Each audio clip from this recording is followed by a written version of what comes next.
Bien, vamos a continuar. Eh, Aquí parece que me preguntan en el chat.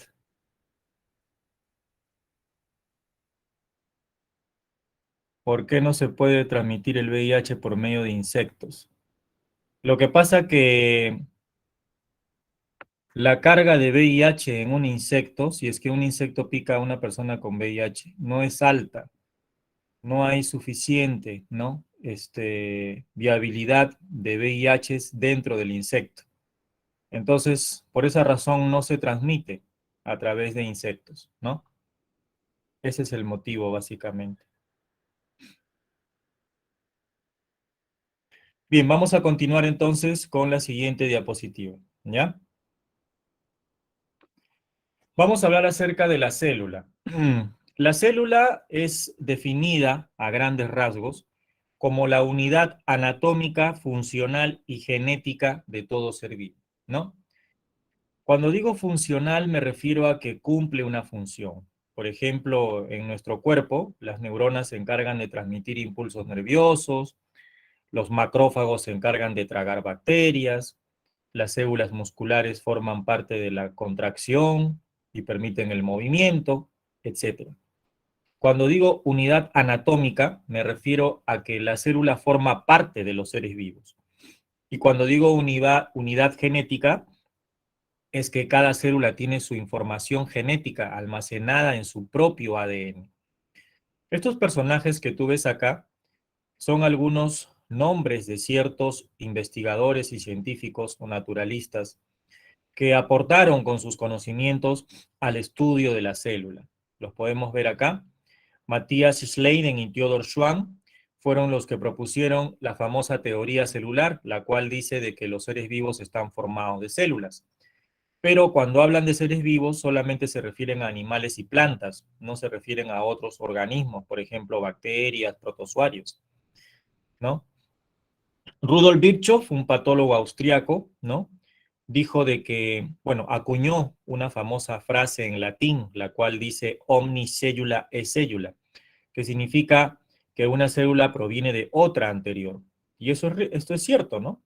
Nosotros, por ejemplo, antes de estar acá conversando, éramos cigotos, ¿no? Y el cigoto es una célula que proviene de la unión de dos células sexuales. Ese cigoto se dividió, ¿no? Y dio origen a un nuevo organismo que somos justamente nosotros, ¿no? Es verdad, una célula proviene de otra. Y Augusto Weismann fue el que dijo que todas las células que viven actualmente se remontan a los tiempos más antiguos, ¿no? Ya esto involucra una investigación con anterioridad, ¿no? Y también hablar acerca de cuáles fueron los primeros organismos que poblaron el planeta. Probablemente hayan sido justamente los organismos procariotas o las bacterias, ¿ya? Vamos a hablar acerca de las células más antiguas y una de las primeras que apareció en nuestro planeta, que son las bacterias, ¿no? O sea, las células procariotas, ¿no? Procariotas. A las células las podemos clasificar según diversos criterios, y uno de ellos es el criterio que se utiliza para la complejidad evolutiva. Según la complejidad evolutiva, las células pueden ser procariotas o eucariotas. La diferencia es muy sencilla. Las células procariotas carecen de núcleo propio. Su ácido nucleico está disperso en el citoplasma, ¿ya? En cambio, las células eucariotas sí presentan un núcleo verdadero.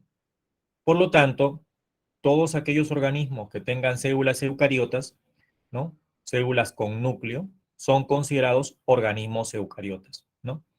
¿Quiénes serían los organismos eucariotas según los reinos? A ver, ¿me podrías decir rápidamente?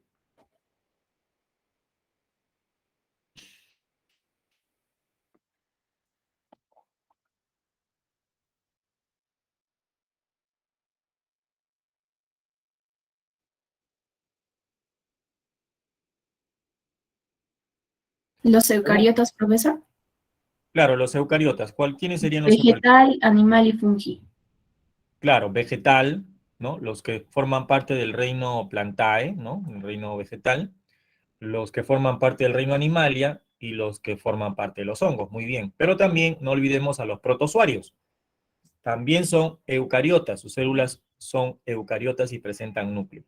Los únicos hasta la actualidad que son procariotas son los organismos bacterianos, ¿no? Y aquí inclusive se habla también de las arqueobacterias, ¿no? Porque todos son procariotas.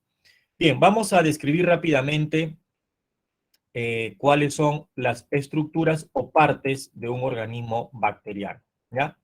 Aquí tenemos, lo que pasa que aquí me parece que esta diapositiva debió ir primero, ¿no? Pero las vamos a pasar todas, no te preocupes. Voy a describir las características o las estructuras que presenta una célula bacteriana, ¿ya?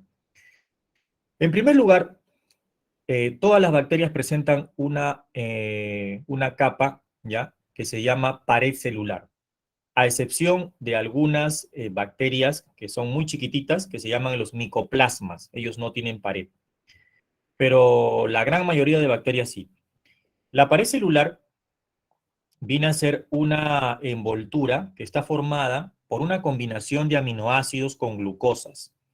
Esta combinación de aminoácidos con glucosas recibe un nombre, lo hemos mencionado antes, se llama el peptidoglicano o peptidoglucano, ¿ya? La pared le brinda protección a la bacteria, pero también a la vez puede constituir un componente importante para la fabricación de vacunas, por ejemplo. Si yo quiero, por ejemplo, vacunar a Luchito contra el tétano, ¿no? Que es una enfermedad provocada por una bacteria llamada Clostridium tetani, entonces lo que le voy a inyectar a Luchito es un antígeno, ¿no? Un componente de la pared celular de esta bacteria que puedo extraer y inyectársela pues a Luchito para que su sistema inmune reconozca este componente que le estoy inyectando, lo reconozca como extraño, y cuando la bacteria ingrese al cuerpo de él ya pueda sintetizar o producir proteínas de defensa contra esta bacteria. No sé si me dejo entender, ¿no?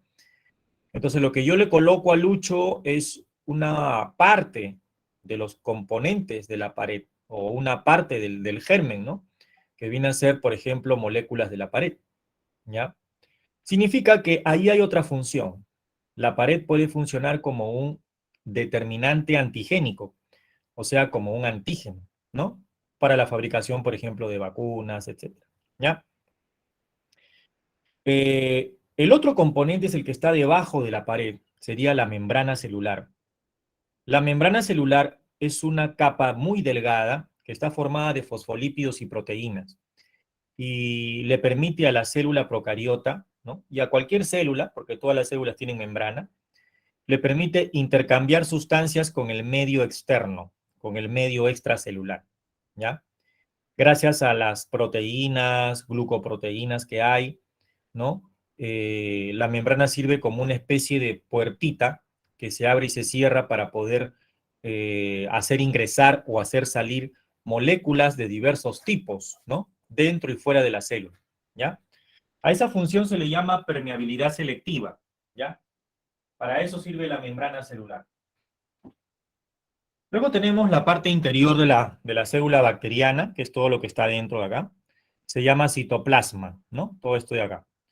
El citoplasma es un lugar donde la bacteria va a realizar tres procesos.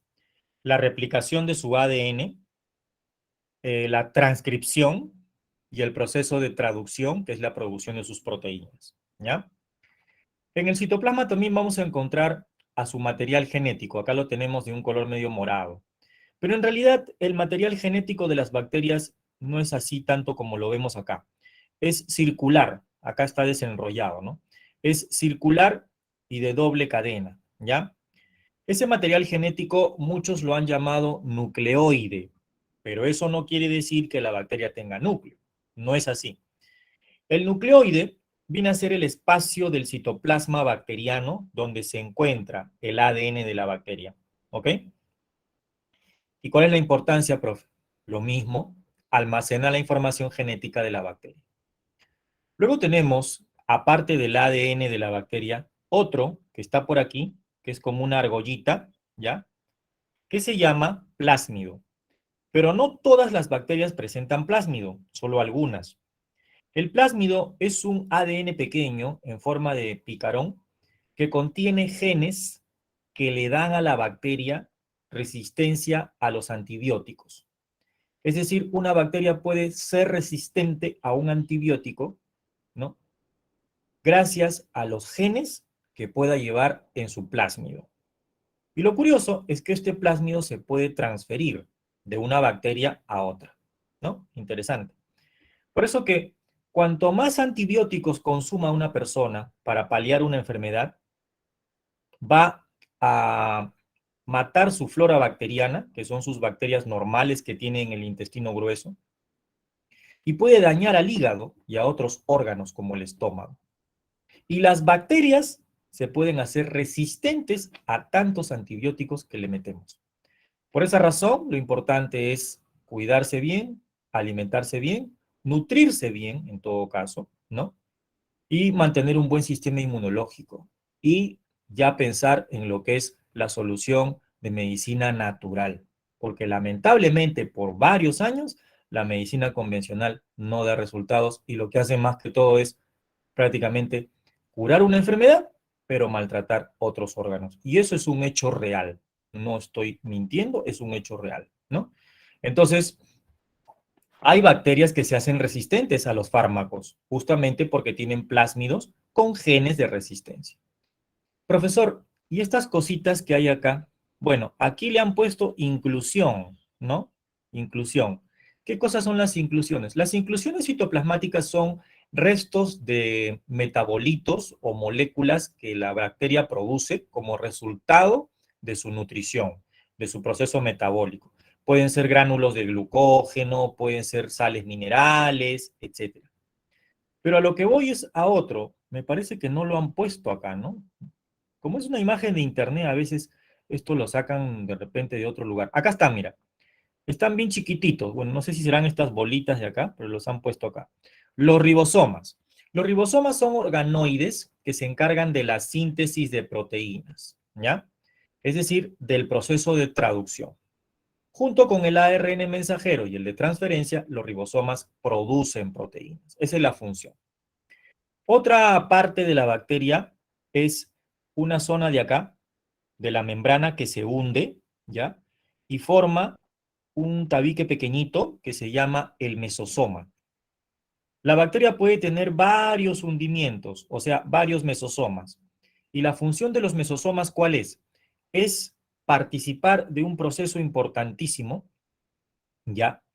Que se denomina respiración celular, que traducido al castellano quiere decir producción de ATP, que traducido otra vez al castellano quiere decir producción de energía, síntesis de ATP. Profesor, pero esa función no lo hacen las mitocondrias. Sí, pero en las células eucariotas. ¿Estamos hablando de qué célula? Procariota. Y las células procariotas no tienen mitocondrias, tienen mesosomas. ¿Y los mesosomas qué son? Como dice acá, mira, presenta repliegues internos. O sea, los mesosomas son repliegues internos de la membrana. Son, para que me entiendas mejor, hundimientos de la membrana. La membrana se hunde hacia adentro del citoplasma y forma esos mesosomas. ¿Ok? ¿Listo? Hay un mesosoma que se llama el mesosoma de tabique, que no está dibujado acá, ¿ya? Que es un mesosoma largo que está en el centro, es un hundimiento de la membrana largo que está en el centro, sobre el cual se ancla o se fija el material genético de la bacteria, el ADN. ¿Ok? Y eso va a participar, ese mesosoma va a participar en la división de la bacteria, en la reproducción asexual, ¿ya? Esos son algunos componentes de la bacteria. Otros componentes más son estos, mira. ¿Ves estas cositas que están alrededor que parecen pelitos? Estas estructuras son proteínas que se prolongan, estructuras que se prolongan hacia afuera y que da la impresión que la bacteria tuviera bastantes pelitos. ¿Cómo se llaman? Fimbrias. No son pelitos, son fimbrias. Las fimbrias le sirven a la bacteria para poder arraigarse, para poder fijarse a un sustrato. ¿De acuerdo? ¿Ya? Hay bacterias que se fijan bastante a las células, ¿no? Con esas estructuras que se llaman fimbrias. Y hay una fimbria, me parece que no la han puesto acá. Sí, acá está. ¿Qué es esta? Que le dicen el pili. Acá le han puesto pelo. Es pili, ¿ya? Una fimbria larga que va a participar, ojo con esto, va a participar en un proceso por el cual una bacteria le transfiere o le pasa material genético a la otra. Ese proceso se llama conjugación, lo vas a ver ahorita, ¿ya? Por medio del pili, una bacteria le puede pasar genes a otra, ¿ya? Ese proceso se llama conjugación bacteriana. Otras bacterias tienen, aparte de la pared, una estructura alrededor que se llama la cápsula, que sí sirve sobre todo de protección a las bacterias patógenas. La cápsula se compone de polisacáridos, ¿no? ¿De acuerdo? ¿Ya? Acá la vemos, ¿no? Esta es la cápsula, ¿ya? En cuanto a la forma de las bacterias, podemos mencionar estos tipos. Las que tienen forma redonda o esférica se llaman cocos. Las que tienen formas abastonadas se llaman bacilos. Las que tienen formas espiraladas se llaman espirilos. Y las que tienen formas espiraladas pero cortas se llaman vibriones. O sea, los vibriones son como si fueran bacterias en forma de una C o de una coma. ¿De acuerdo? Por ejemplo, el vibrión cólera, ¿no? Ejemplo de espirilos, por ejemplo, el Treponema pallidum, que es la bacteria que causa la sífilis, ¿no? Ejemplo de bacilo, el bacilo de Koch, que ocasiona la tuberculosis, por ejemplo, ¿no? Los cocos se pueden agrupar así, en fila, o se pueden agrupar así, en racimos. Cuando se agrupan así en racimos, se les llama estafilococos. Y cuando se agrupan en filita, se les llama estreptococos. Esto es por el plano de división que tienen a la hora de reproducirse. ¿Ya? ¿Ok? Bien. Bueno, tenemos estafilococos en la boca también, que son normales, ¿no? ¿No? También tenemos una flora bacteriana en nuestro colon. Tenemos inclusive hasta internamente en nuestro organismo, tenemos, por ejemplo, virus también, virus que forman parte de nuestro cuerpo, ¿no? Y que no nos hacen nada porque el sistema inmune pues está fuerte y los está controlando, ¿no? Cuando cada vez que tú estornudas, así no tengas coronavirus ni nada, tú liberas virus y bacterias. Y a la otra persona que está a tu costado no le pasa nada porque su sistema inmune lo está controlando. ¿Me entiendes? ¿Ya? Es normal eso. ¿Ok? ¿Hasta acá tienes alguna pregunta sobre las bacterias? ¿Mm?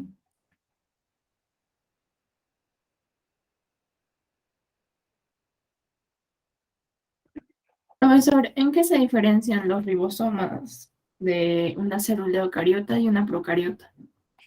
Ahí la diferencia básicamente está en las subunidades, ¿ya?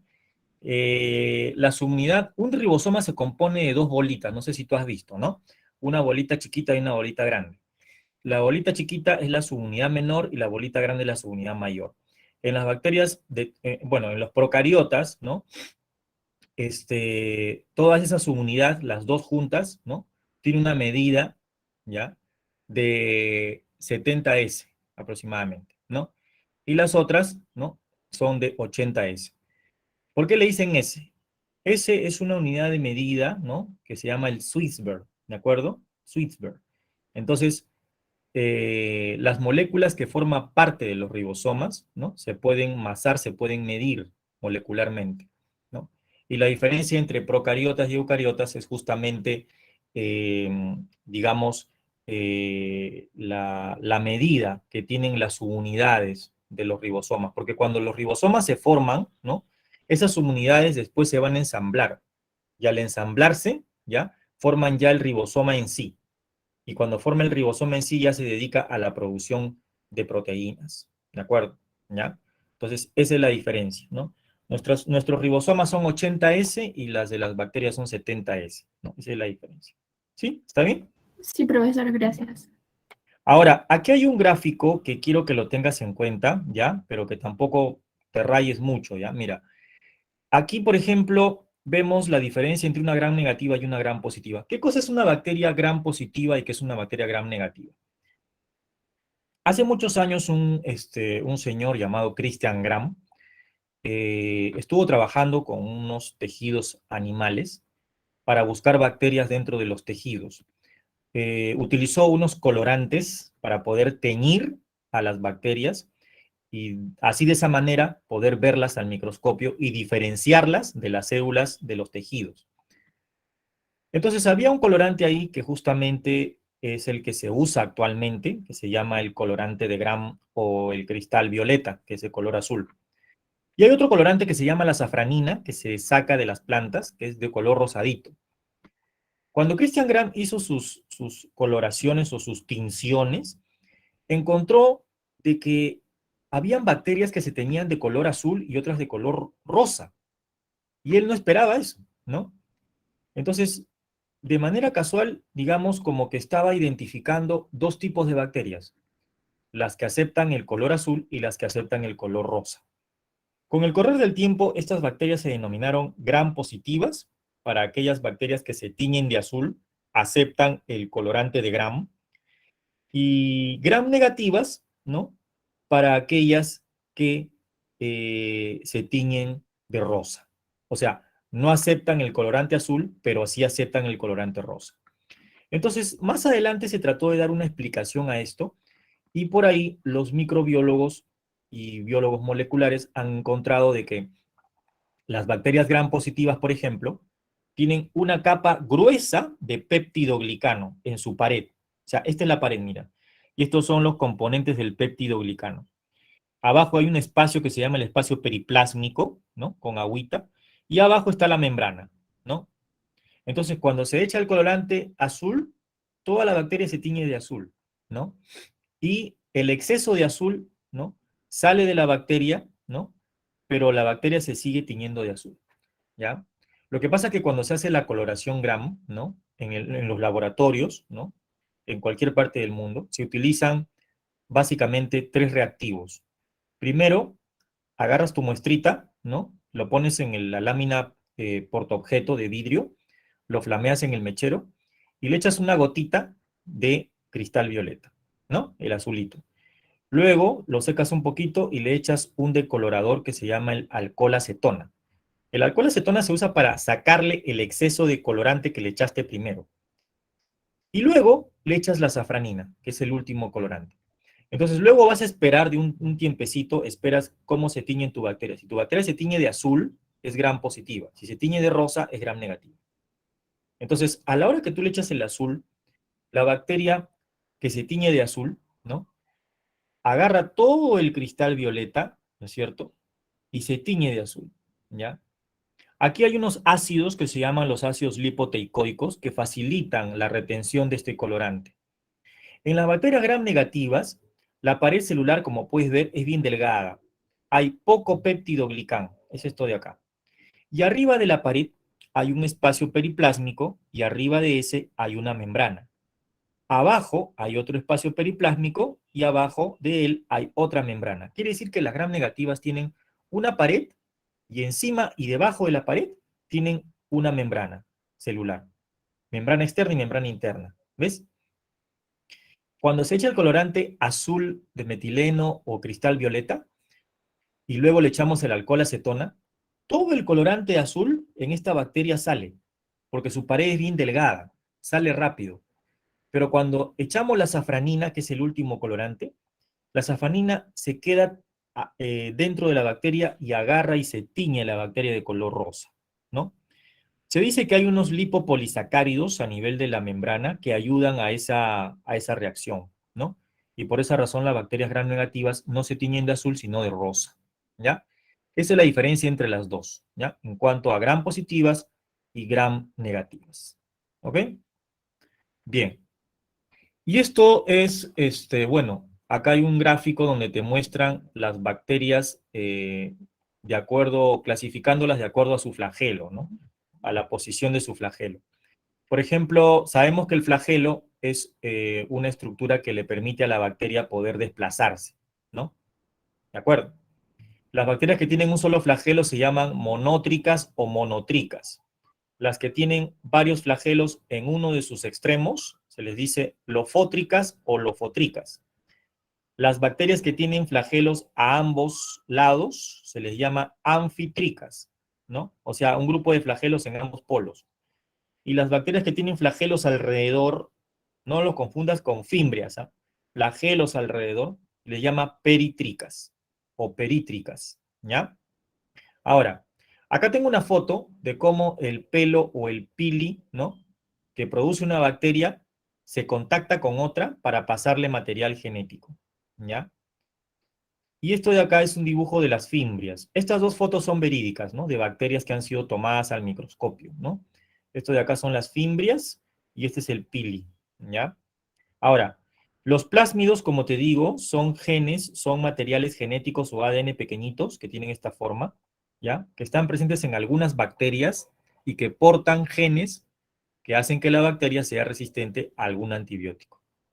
Las esporas son estructuras bacterianas que participan de la resistencia. Muchas bacterias se hacen resistentes al ambiente, ¿no? Produciendo esporas. Esto no es igual que los plásmidos. Los plásmidos le dan resistencia a algún antibiótico o alguna sustancia, porque los plásmidos son materiales genéticos, o sea, son ADN pequeños con genes. En cambio, las esporas no. Las esporas son estructuras de resistencia, pero al ambiente adverso. Me explico mejor. Vamos a suponer que una bacteria está viviendo en un lugar donde los nutrientes son adecuados, el pH es adecuado, el agua es adecuada, la temperatura también. O sea, está feliz. Pero de un momento a otro, las condiciones ambientales comienzan a cambiar y el ambiente se torna adverso. Hay poca disponibilidad de agua, la temperatura aumentó, ¿no es cierto? La temperatura aumentó y de repente la bacteria se ve amenazada. La vida de la bacteria se ve amenazada. Entonces la bacteria comienza a decir, ¿qué hago ahora, no? No puedo migrar. Entonces, ¿sabes lo que hace? Produce una espora de resistencia. Una espora es un conjunto de polisacáridos que la bacteria va produciendo, los va juntando, los va aglomerando, ¿ya? Y a la par, su metabolismo comienza a hacerle producir nuevas moléculas, ¿no es cierto? Y llega un momento en donde esa espora aumenta de tamaño y engloba a la bacteria. Y es como si la bacteria estuviera, vamos a suponerlo, vamos a decirlo así entre comillas, hibernando, ¿no? Se queda dormidita durante un periodo latente con su espora alrededor, protegiéndola, ¿no? Es como una cúpula, ¿no? Algo así para que me entiendas. Entonces la bacteria se queda en ese estado, bajo la forma de espora, y puede permanecer durante mucho tiempo, meses o años, hasta que el ambiente desfavorable, ¿no? Se torne nuevamente favorable para la bacteria. Cuando esto sucede, la bacteria rompe su espora y nuevamente sale a la vida, entre comillas, ¿no? Es un mecanismo muy interesante, ¿no? De resistencia al ambiente. Las esporas, ¿ya? ¿Ok? Acá las tenemos, mira. Produce su espora y luego se transforma prácticamente en una espora y adentro están todos los componentes de la bacteria, ¿no?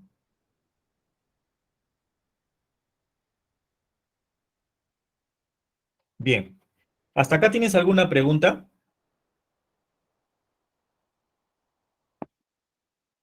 ¿Está claro?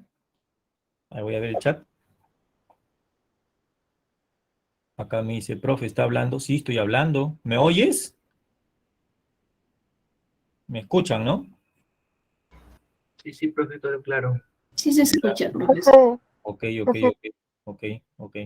Ya, aquí hay una pregunta. A ver, Aisha me está preguntando por qué se dice que las procariotas tienen un genoma circular y también a qué se refieren con que no tienen compartimientos intracelulares. Ya, te respondo, mira. ¿Por qué se dice que las procariotas o los procariotas tienen un genoma circular? Bueno, en realidad eso es un proceso, digamos, de cambio evolutivo, ¿no? Las bacterias tienen un genoma circular porque su ADN no presenta histonas, prácticamente. Las histonas son proteínas, que las vas a ver más adelante, que se asocian al ADN, pero de las células eucariotas. En cambio, las bacterias no tienen histonas. Su ADN es pequeño, como una argollita, y es circular. Y también me preguntas a qué se refiere con que no tienen compartimientos intracelulares. Los compartimientos intracelulares se encuentran en las células eucariotas. ¿Sabes cuáles son? son, por ejemplo, el aparato de Golgi y el retículo endoplasmático. Las bacterias no tienen eso, ¿ya?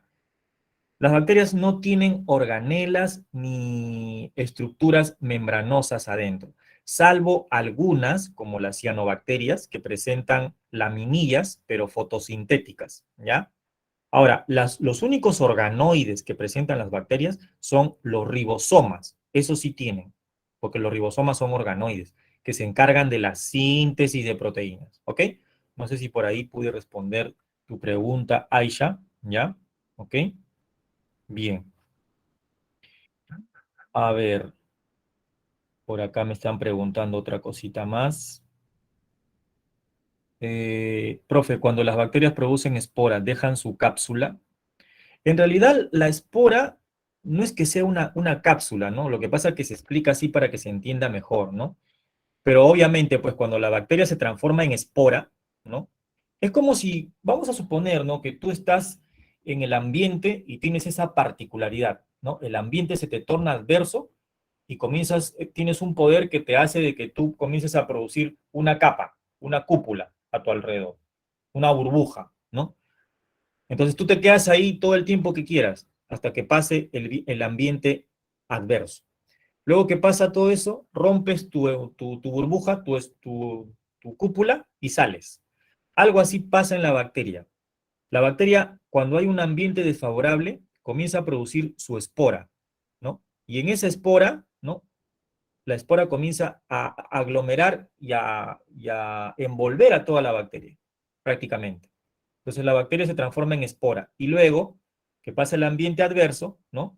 La espora como que germina, se rompe y la bacteria nuevamente sale con su membrana, su pared, sus ribosomas, todo listo. O sea, nueva prácticamente. Y obviamente los restos de espora que quedan, los polisacarios ya pues ya no los usan, ¿no? No sé si a eso te refieres probablemente, ¿no? Ariana, ¿no? Ariana me está preguntando eso. ¿Ya? Ok, bien. Muy bien, muchachos, seguimos entonces. Ah, mira, esta diapositiva, por favor, tómala bien en cuenta, porque no vaya a ser por ahí que te pregunten, ¿no? Te explico, mira, esto es bien sencillo. Parece difícil, pero es bien sencillo, mira. Las bacterias o los organismos procariotas utilizan el carbono, ¿no? Para, digamos, producir, ¿no? Sus moléculas, ¿no es cierto? Pero también utilizan compuestos químicos para producir energía. Utilizan algunas, por ejemplo, la luz para producir energía. ¿De acuerdo? Entonces nosotros vamos a clasificar a las bacterias, ¿no? De acuerdo a su nutrición, teniendo dos premisas, la fuente de carbono y la fuente de energía. ¿Qué cosa es la nutrición bacteriana? La nutrición bacteriana es un proceso de alimentación, ¿no? Que hace posible que la bacteria pues haga su metabolismo. La bacteria obtiene energía, obtiene nutrientes, de esos nutrientes hay moléculas orgánicas que tienen carbono, todo eso es su nutrición. Hay dos fuentes de donde la bacteria obtiene carbono. Dos fuentes. La primera es que las bacterias pueden obtener carbono del CO2, porque el CO2 tú sabes que es un gas, ¿no es cierto?, que se encuentra en el aire. Si la bacteria le saca el carbono al CO2, está obteniendo carbono para que ella pueda fabricar sus moléculas, ¿me entiendes? Entonces, si las bacterias obtienen el carbono del CO2, se les llama así, mira, autótrofas, ¿ya? Obtienen el carbono de fuentes inorgánicas, por ejemplo, el CO2. ¿Quiénes están acá? Las plantas, ¿no? Pero las plantas no son bacterias, pues estamos hablando de qué? De las bacterias, ¿no? Acá han puesto plantas, pero las plantas no son bacterias. Lo que sí es importante esto, mira, las cianobacterias, ¿de acuerdo? Las cianobacterias, ¿ya? A ver, me parece, un ratito, por favor. Dame 30 segundos, ¿ya? Un ratito, tengo un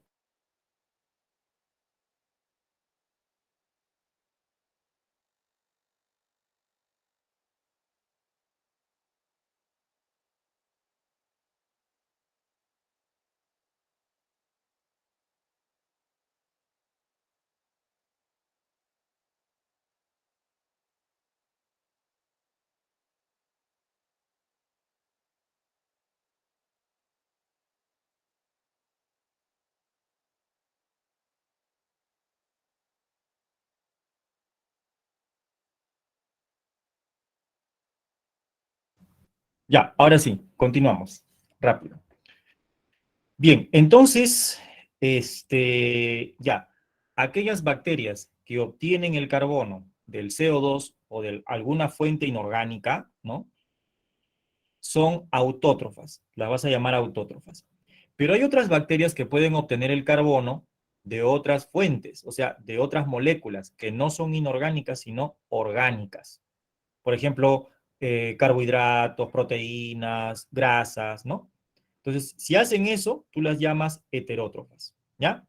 Entonces, según la fuente de carbono, las bacterias autótrofas obtienen el carbono del CO2 o de fuentes inorgánicas. Por ejemplo, las cianobacterias, porque las cianobacterias hacen fotosíntesis, pues, ¿no? Obtienen CO2. Y otras, que son las heterótrofas, que obtienen como fuente de carbono compuestos orgánicos, ¿no? O sea, de los compuestos orgánicos sacan el carbono. Ahora, te vas acá. ¿Cómo se clasifican las bacterias según la fuente de energía? Si las bacterias, ¿no?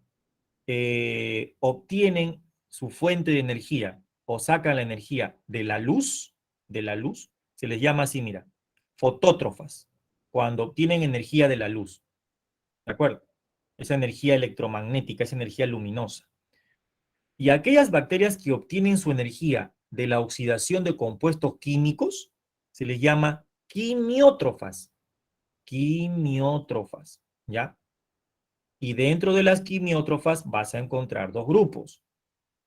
Las que obtienen la energía de compuestos químicos inorgánicos se llaman quimiolitotróficas y las que obtienen la energía de compuestos químicos orgánicos las llamas quimioorganotróficas o quimioorganótrofos, como dice acá. ¿De acuerdo? Aquí están las mayorías de bacterias, de procariontes. ¿Ya? No sé si me dejé entender esta parte de acá. ¿Sí? Ok. Seguimos. Reproducción de una bacteria. Esto es bien fácil. Una bacteria, muchachos, en 20 minutos puede producir más de 18 millones de bacterias. ¿Y cómo lo hace? Bien sencillo, mira. Acá está la bacteria. ¿Dónde está? A ver, ¿por dónde empezamos acá? Ya.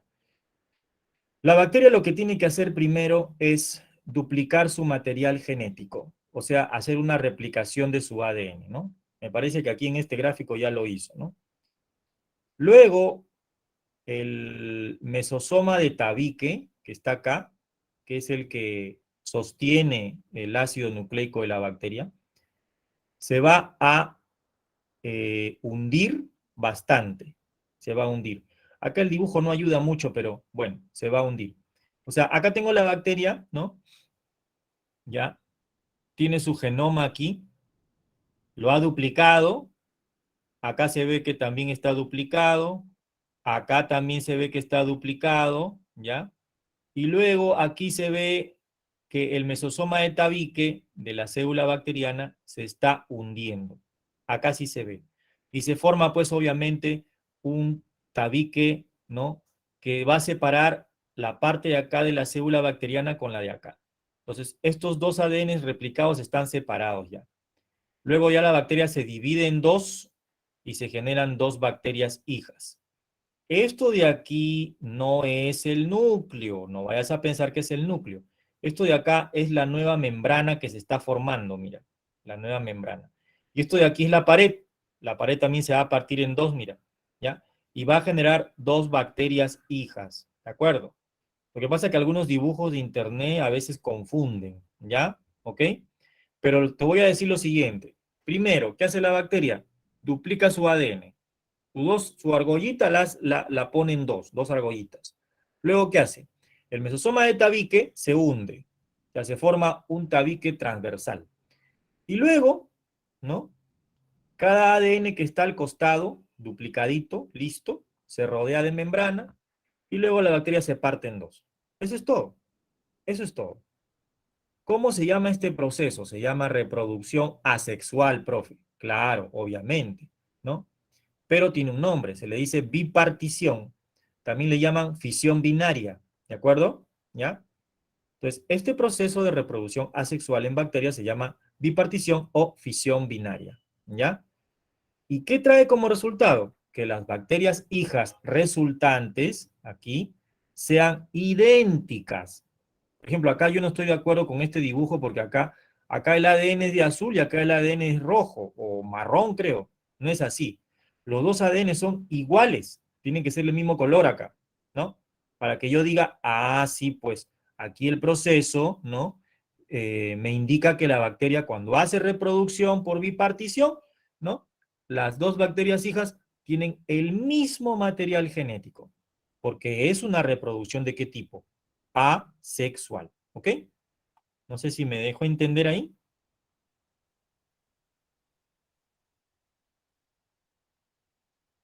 Ya. Ahora, esto también, bueno, hay que tenerlo en cuenta, ¿no?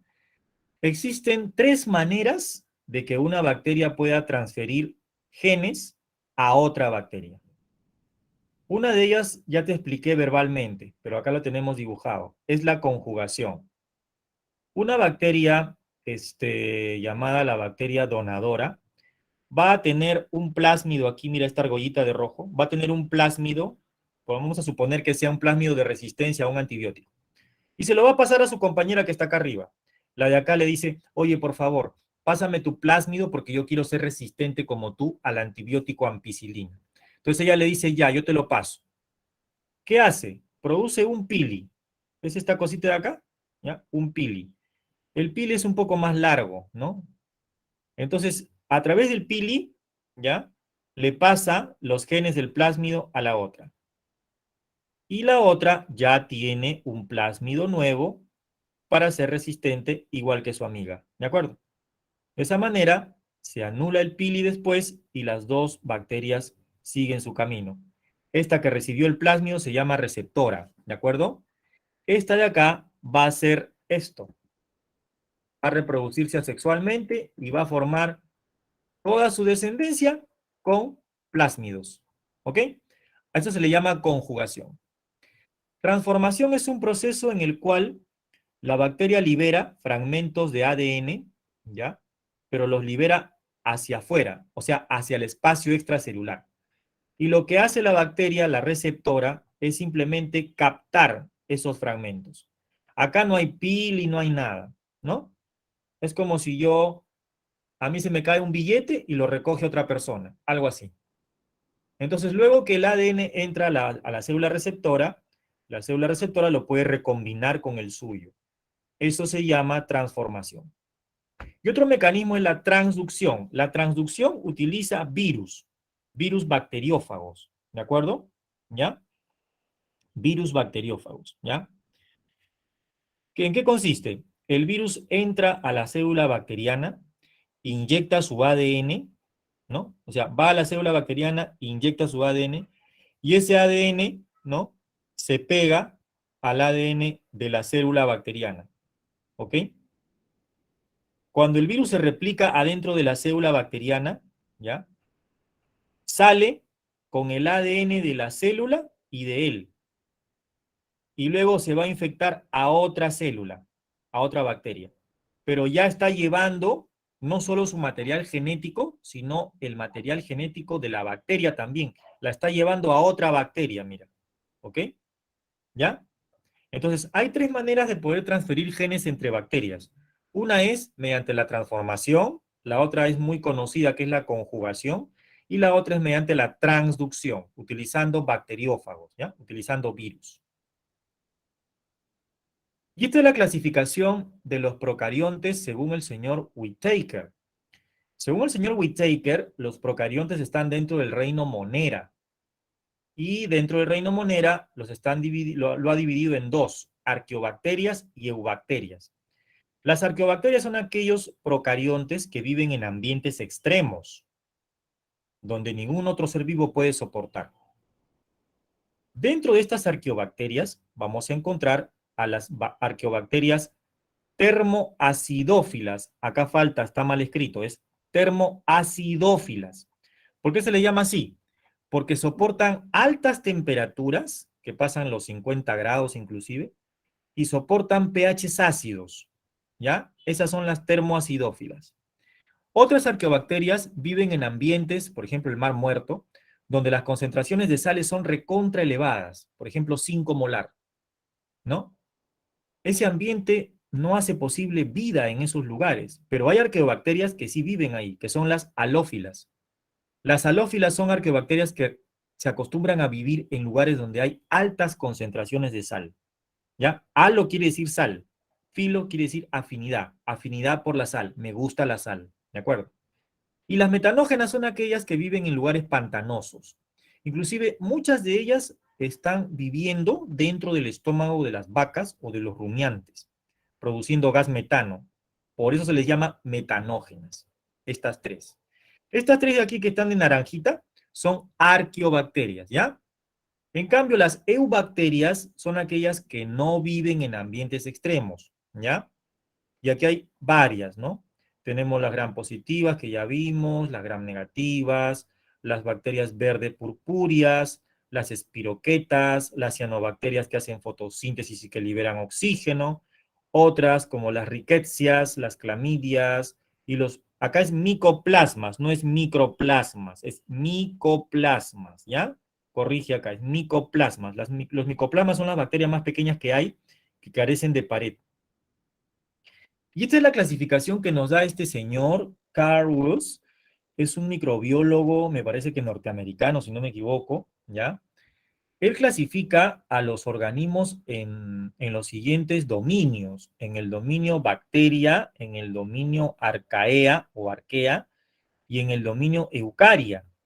En el dominio eucaria hay los siguientes reinos: protista, donde están los protozoarios; fungi, donde están los hongos; plantae, donde están las plantas; y animalia, donde están los animales, ¿no? Nosotros estamos acá, por ejemplo, en reino animal. Pero aquí no ponen ningún reino, o sea, prácticamente para él no hay reino monera, sino pone dominio bacteria y dominio arcaea, ¿no? Pero es lo mismo, pues, ¿no? Porque estas bacterias de acá, este dominio bacteria, vendría a ser esto, ¿no? Esto, mira, ¿ves? Y este dominio de acá, el archaea o el dominio arquea, vendría a ser esto, mira. ¿Me entiendes? ¿Ya? Bueno, y para finalizar, muchachos, hablamos rápidamente de lo que es la bioremediación. La bioremediación prácticamente es un proceso o una tecnología que ha surgido, ¿no? Y que utiliza bastante el estudio de los microorganismos, sobre todo las bacterias, aprovechando su nutrición y su potencial metabólico. Y no solo de bacterias, ¿ah?, sino también de algas, de hongos y de plantas, ¿no? La bioremediación es una tecnología que utiliza la capacidad de estos microorganismos para poder degradar o transformar contaminantes del ambiente y retirarlos o inactivarlos, ¿no? Por ejemplo, acá tienes eh, tres tipos de bioremediación, ¿no? La fitorremediación, que consiste en usar plantas para limpiar ambientes; la degradación enzimática, que consiste en utilizar enzimas, ¿no?, con el fin de degradar contaminantes; y el otro es la remediación microbiana, que se refiere al uso de microorganismos directamente en el foco de la contaminación, ¿no? Esto es muy interesante, ¿no? Porque de esta manera podemos nosotros limpiar el ecosistema, ¿no? Es muy interesante. Bien, para terminar, pues, vamos a dar las claves de una vez, ¿te parece? ¿No? O ya estamos con la hora. No sé si la señorita tutora me puede ayudar a ver.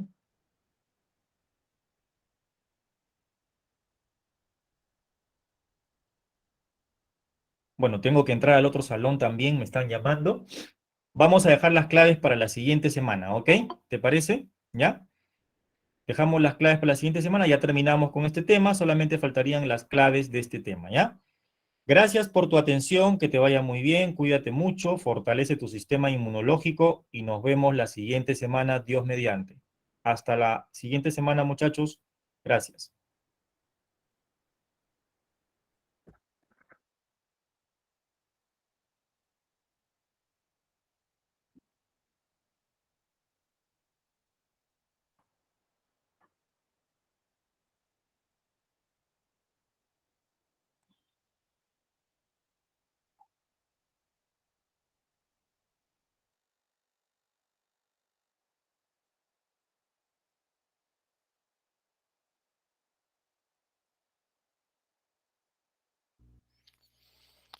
Muy buenos días, jóvenes. Les saluda el profesor de Química, José Manuel Chirota Chávez. El día de hoy nos toca continuar con nuestras clases de Química.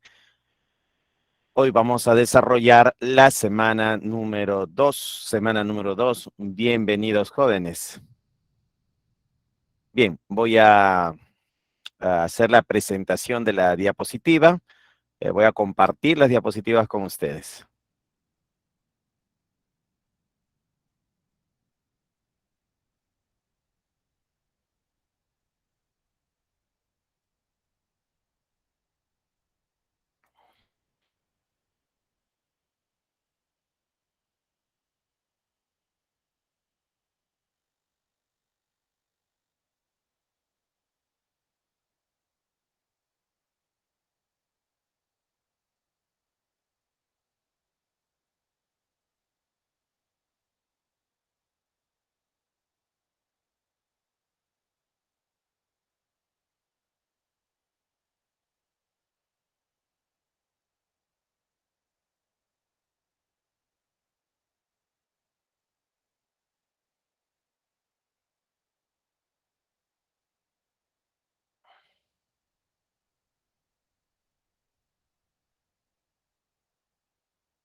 Aquí está. Semana número 2. ¿Qué nos dice la semana número 2? Dice materia, energía y sus cambios, dice, ¿no? Materia, energía y sus cambios. Tenemos la química, ¿no? Tenemos aquí la materia, los planetas, ¿no?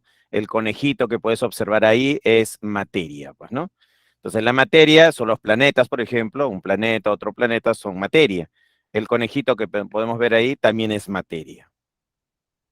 Materia es todo aquello que existe en nuestro universo. Presenta masa y ocupa un lugar en el espacio, es decir, tiene volumen, pues, ¿no? Disculpe, profesor. ¿Sí? No está cambiando de diapositiva. Ah, ¿no se ve el cambio? No. A ver. Dejar de compartir.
A ver, acá tenemos.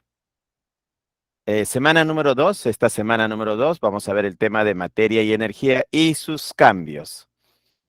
¿Ya? ¿Qué es la materia, no? ¿Qué es la materia? Entonces vamos a poner por acá que la materia es todo aquello que existe en nuestro universo, presenta masa y ocupa un lugar en el espacio, es decir, tiene volumen. Por ejemplo, los planetas, el conejito. Probando, ¿se ve la diapositiva?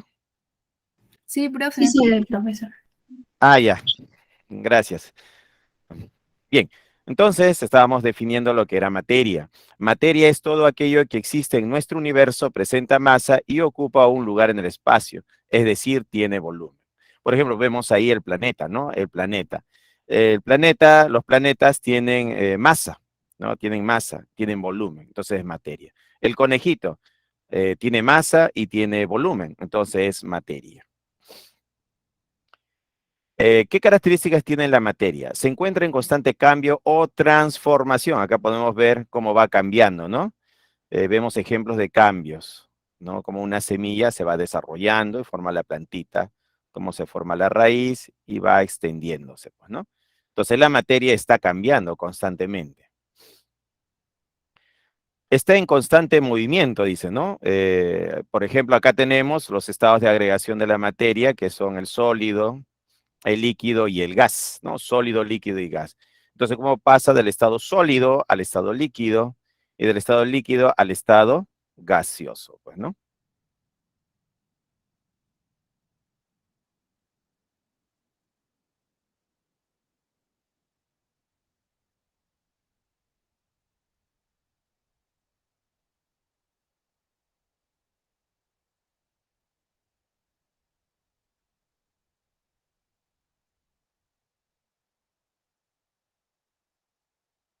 Aquí está, ¿no?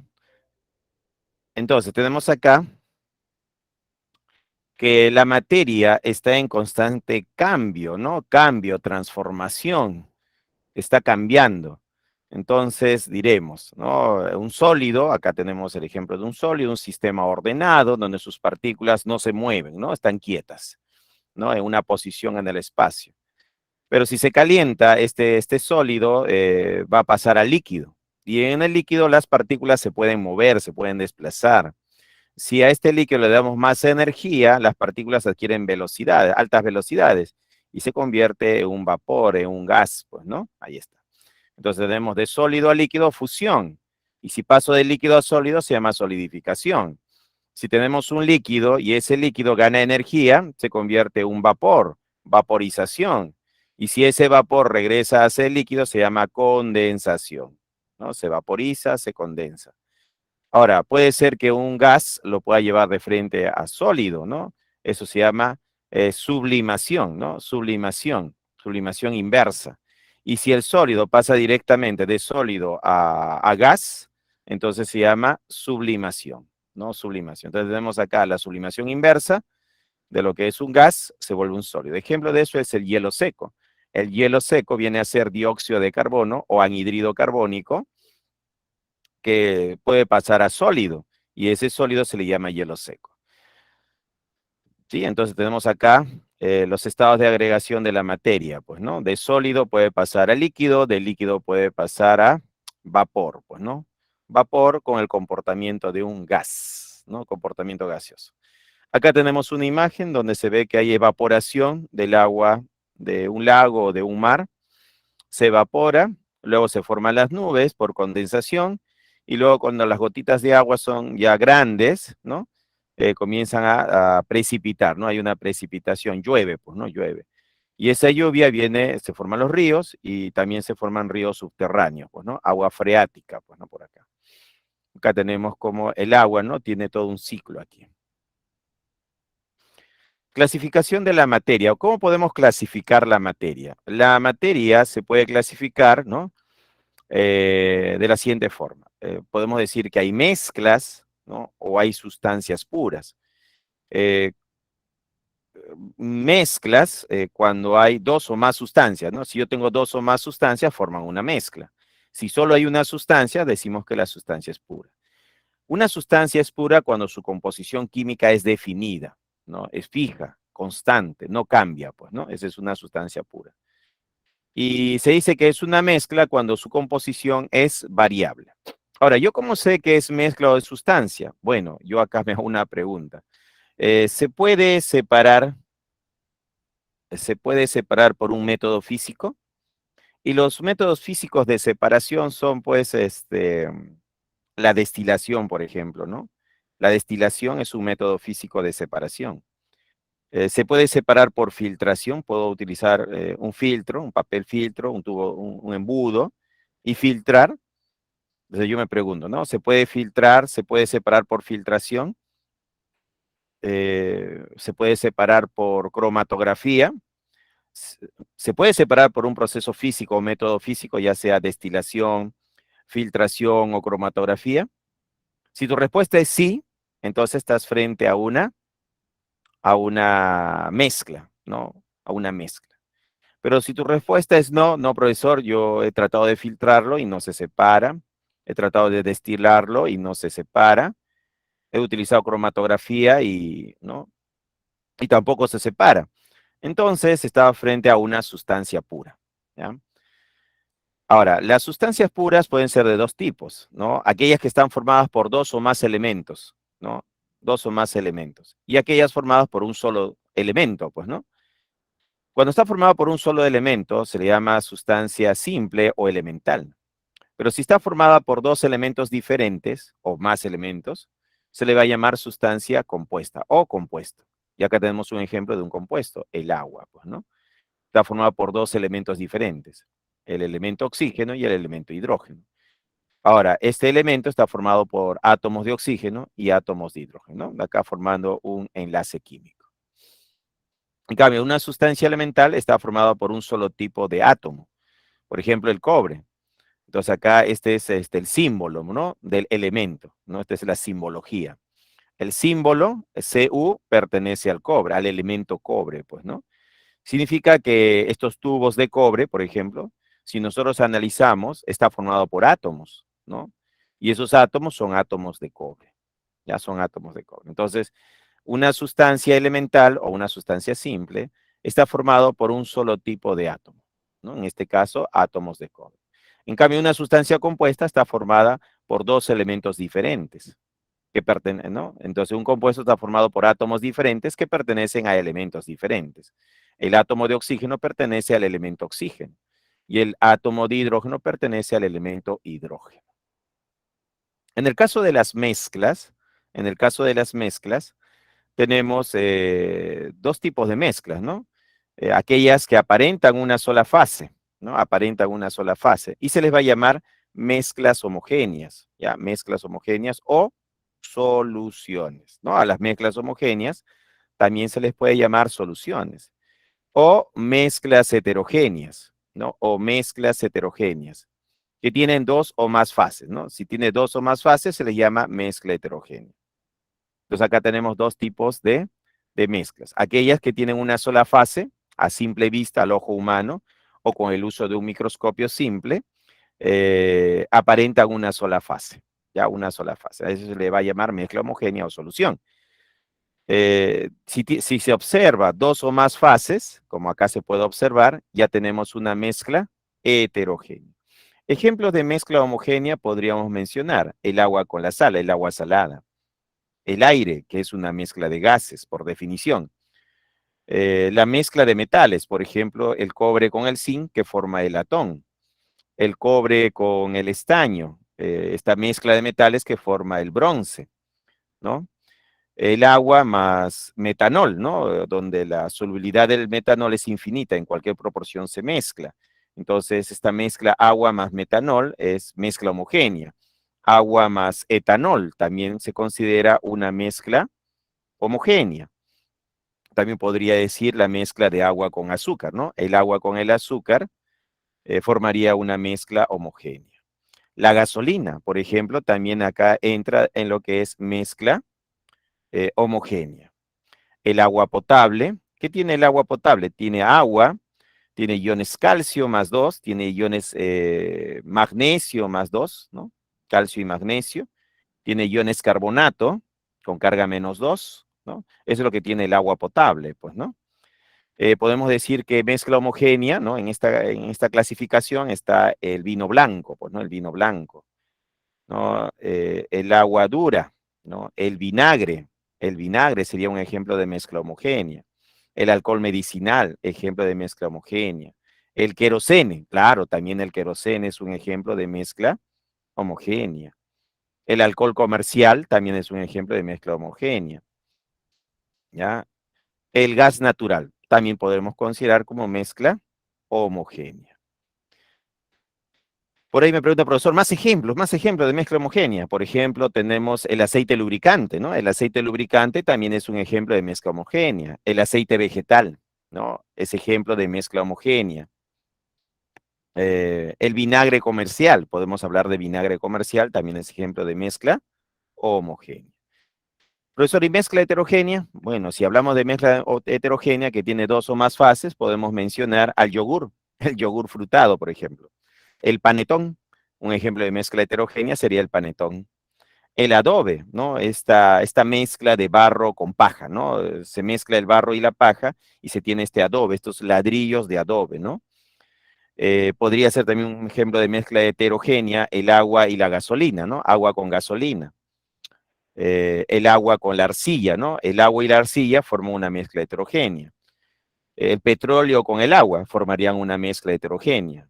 El agua con la arena formarían una mezcla heterogénea. El agua con el aceite que vemos acá, ¿no? Este es el ejemplo del agua con el aceite, ¿no? Es un ejemplo de mezcla heterogénea. El granito, la arena, serían ejemplos de mezcla heterogénea. ¿Más ejemplos? Claro, hay más ejemplos. Por ejemplo, el humo. El humo sería un ejemplo de mezcla heterogénea. ¿Ya? El mármol, también podemos considerarlo al mármol como mezcla heterogénea. El concreto, que tiene piedra, arena, agua y cemento, ¿no? Es el concreto. Profesor, También ¿el es, ¿sí? diamante? ¿Ah? El diamante.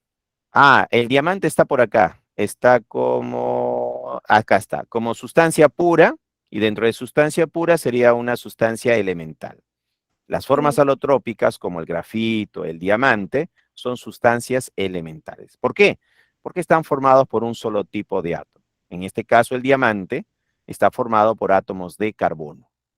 Y solo hay átomos de carbono. Ya, profesor, gracias. Muy bien.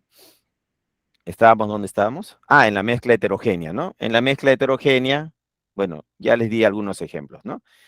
Un ejemplo más. La chicha de jora, por ejemplo, es un ejemplo de mezcla heterogénea. La leche también lo vamos a considerar mezcla heterogénea.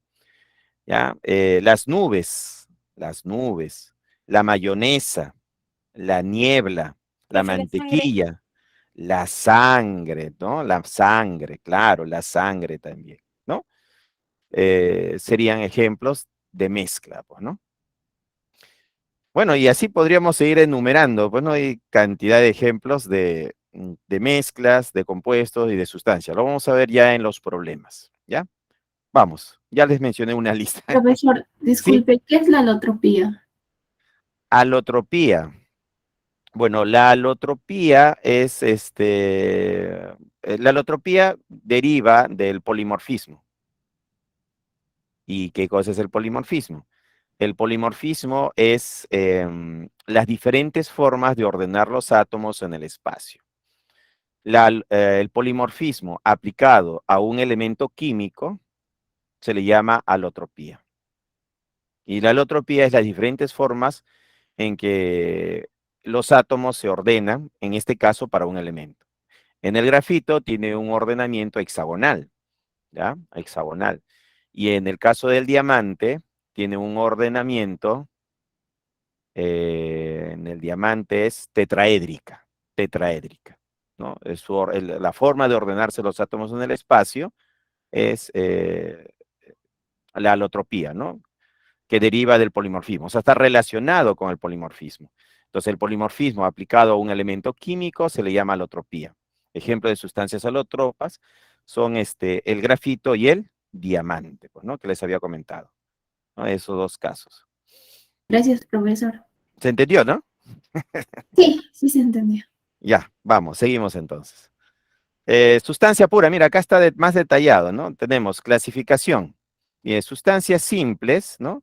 O elementales también. Pueden ser monoatómicas o poliatómicas, pues, ¿no? Monoatómicas quiere decir que, por ejemplo, el oro, ¿no? Los metales, pues, ¿no? Como el oro, ¿no? O el grafito que está a base de átomos de carbono, ¿no? El grafito a base de átomos de carbono. O poliatómicas, por ejemplo, el ozono, ¿no? El ozono es una molécula formada por 3 átomos de oxígeno. Ahí está. O el cloro, el gas cloro, que es una molécula diatómica, pues, ¿no? Entonces, ellos son ejemplos de sustancias puras, simples o elementales. Entonces, el oro, el grafito, el ozono, el cloro. Seguimos. Sustancia compuesta. Está constituido por átomos de elementos diferentes. Se representa mediante una fórmula. Entonces, acá tenemos, pues, el cloruro de sodio. Su fórmula es sodio con cloro, ¿no? Acá está el cloruro de sodio. Entonces, es una sustancia compuesta. ¿Ya? Entonces es una sustancia compuesta, porque está formado por 2 átomos diferentes de elementos diferentes, ¿no? Está constituido por átomos de elementos diferentes. Se representa mediante fórmula, pues, ¿no? Ahora, se separa por métodos químicos acá mediante una electrólisis, ¿no? De la sal fundida, puedo separar al sodio, al elemento sodio del elemento cloro. Bueno, puede haber una separación. Y sería un método químico de separación, la electrólisis, ¿no? Así es. Seguimos. Mezclas. Clasificación. Tenemos mezclas homogéneas y mezclas heterogéneas. Mezcla homogénea es un sistema formado por una sola fase, es decir, una porción o masa homogénea de materia, llamada también solución. Ejemplos de mezcla homogénea son las aleaciones, ¿no? Esta moneda es una aleación, es un ejemplo de mezcla homogénea. El agua potable, les había comentado que tiene agua, calcio más 2, magnesio más 2, iones carbonato, entonces el agua potable es una mezcla homogénea. El aire. ¿Qué cosa es el aire? Por definición, el aire es una mezcla de gases, ¿no? Así está definido. Entonces, donde el gas que está en mayor porcentaje es el gas nitrógeno. Le sigue en porcentaje el gas oxígeno. Entonces, el aire se define como mezcla de gases. Mezcla heterogénea. Es una mezcla que presenta dos o más fases. Sus componentes se pueden observar a simple vista o con ayuda de instrumentos como el microscopio. Hablamos pues de un microscopio simple, pues, ¿no? No hablamos de un microscopio de última generación. No, hablamos de un microscopio simple nomás, pues, ¿no? Entonces, mezcla heterogénea es una mezcla que presenta dos o más fases. Sus componentes se pueden observar a simple vista o con ayuda de instrumentos como el microscopio. Ejemplo, el agua y el aceite. Ejemplo clásico de mezcla heterogénea. O la caliza, ¿no? Que acá tiene cuarzo, carbonato de calcio y tiene arcilla. Seguimos. Métodos de separación. Método físico de separación. Por ejemplo, el tamizado. Bueno, acá sirve para separar por tamaño de partícula, pues, ¿no? Entonces, en cada lámina, porque acá va a haber 1, 2, 3, 4, 5. Acá hay 5 mallas. Y en cada malla, el poro, ¿no? El poro va a ser de diferente tamaño. Arriba va a estar el tamaño de poro más grande y abajo va a estar el tamaño de poro más chiquito, ¿no? Entonces, ahí va a estar cada lámina por tamaño de partícula. Y así se separa, ¿no? Se separa por tamaño de partícula. Se llama tamizado, pues, ¿no? Tenemos acá una pera de separación, ¿no? Esta es una pera de separación. Acá está la llave. Lo que se hace es abrir la llave y dejar pasar. Si ves acá, está transparente. Y acá es de color opaco, ¿no? Está opaco, ¿no? Entonces tú abres la llavecita y el líquido transparente baja y se separa, ¿no? De esta mezcla, ¿no? Estas dos fases. Esta fase se va a separar de esta fase. Entonces eso sería por pera de separación. Acá podemos ver una mezcla, ¿no? Una mezcla turbia, ¿no? Que tiene partículas en suspensión porque se ve, ¿no? Opaco ahí, pues, ¿no? En el fondo se ve un sedimento, ¿no? Se ha formado un sedimento. La filtración consiste, pues, en tener un embudo, se pone un papel filtro. Ahora, los papeles de filtro, hay diferentes tipos de papel filtro, ¿no? Hay papel filtro de tamaño de poro grueso, ¿no? Grande, y hay papel filtro analítico, ¿no? Donde el tamaño de poro es muy chiquito, pues, ¿no? Entonces, lo que se hace es cuando yo tengo una mezcla, mediante una reacción química se ha obtenido una mezcla, y yo quiero separar, ¿no? El producto de esa mezcla, entonces se utiliza papel filtro. Entonces, ahí ocurre una filtración, ¿no? Una filtración. Método físico de separación, tenemos acá la destilación. Cuando se utiliza un sistema de destilación se recupera los componentes, ¿no? De la mezcla. Si la mezcla está formada por A más B, la destilación recupera al componente A más el componente B, ¿no? Esa es la ventaja de un sistema de destilación. Entonces, acá en la destilación, esto es una chaqueta térmica, controla la temperatura, ¿no? Y lo que hace en este balón es calentar, pues, ¿no? A una temperatura a la cual se va separando, si esta es una mezcla de líquidos, voy separando el líquido A del líquido B. Y el líquido que se evapora primero es el que tiene menor punto de ebullición. Se condensa, este es un sistema de refrigeración, y se obtiene, pues, uno de los componentes de la mezcla. Y el otro se queda acá, pues, ¿no? ¿Por qué? Porque la temperatura de ebullición es con respecto al que tiene menor punto de ebullición. Y el que tiene mayor punto de ebullición se queda acá en el balón. Esto se repite varias veces y se logra, ¿no? Separar los componentes de esta mezcla. Evaporación. En la evaporación, bueno, lo que interesa, pues, es el soluto, ¿no? Que está en la mezcla. Y se evapora el solvente, ¿no? Con pérdida del solvente en la atmósfera. Acá no se recupera el agua, ¿no? Se va a la atmósfera y se pierde. En cambio, si el soluto, si nos interesa y queda en la cápsula, pues, ¿no? De porcelana. Otra forma de separar de forma física sería con un imán. Si yo tengo una mezcla donde uno de los componentes de la mezcla es atraído por un imán, logro separarlos de esa forma, por imantación. Propiedades de la materia. La materia tiene propiedades físicas y propiedades químicas. Físicas, ¿no? Que pueden ser generales, y físicas que pueden ser particulares. Ahora, las propiedades generales son, por ejemplo, la masa, ¿no? El peso, el volumen, ¿no? La impenetrabilidad, ¿no? Son propiedades generales desde el punto de vista físico. También podemos mencionar la extensión, ¿no? Propiedades generales está la extensión, está la discontinuidad, ¿no? Acá está la discontinuidad. ¿Qué más hay acá? La divisibilidad, ¿no? Propiedades generales está la divisibilidad. La indestructibilidad, ¿no? Son propiedades generales de la materia. Propiedades particulares significa que no lo presentan todos, ¿no? Tenemos pues acá de ejemplo la maleabilidad, la ductilidad, la conductividad, el brillo. Acá también entraría en propiedades particulares la dureza, pues, ¿no? Una propiedad particular es la dureza, la plasticidad, ¿no? La plasticidad, la elasticidad. Son propiedades particulares. Propiedades químicas. A ver, tenemos acá propiedades químicas como tenemos combustibilidad, inflamabilidad, corrosividad, reactividad, acidez y basicidad, ¿no? Estas son propiedades químicas de la materia, ¿ya? Ahora, claro, tú dirás, profesor, ¿yo cómo diferencio una propiedad física de una propiedad química? Bueno, cuando nosotros queremos medir la propiedad, entonces, cuando uno hace la medición, la identidad de la sustancia puede pasar dos cosas. ¿Cambia la sustancia o no cambia la sustancia? Entonces, cuando yo mido una propiedad y la identidad de la sustancia no cambia, estoy midiendo una propiedad física. Pero si mido la propiedad y la identidad de la sustancia cambia, ya no es la misma, es diferente, entonces estoy midiendo una propiedad química, ¿ya? Entonces, así logro diferenciar una propiedad física de una propiedad química. Es cuando yo quiero medir esa propiedad. Cuando hago la medición, ¿no? Por ejemplo, quiero medir la masa de una sustancia, lo pongo en una balanza, mido la masa y ya está. La sustancia no ha cambiado porque sigue siendo la misma sustancia, ¿no? Así es.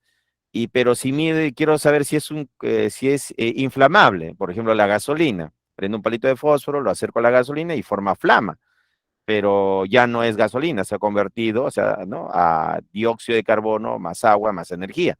Entonces es totalmente inflamable, pero para medir esta propiedad, la identidad, en este caso de la gasolina, que es una mezcla, ha cambiado, pues, ¿no?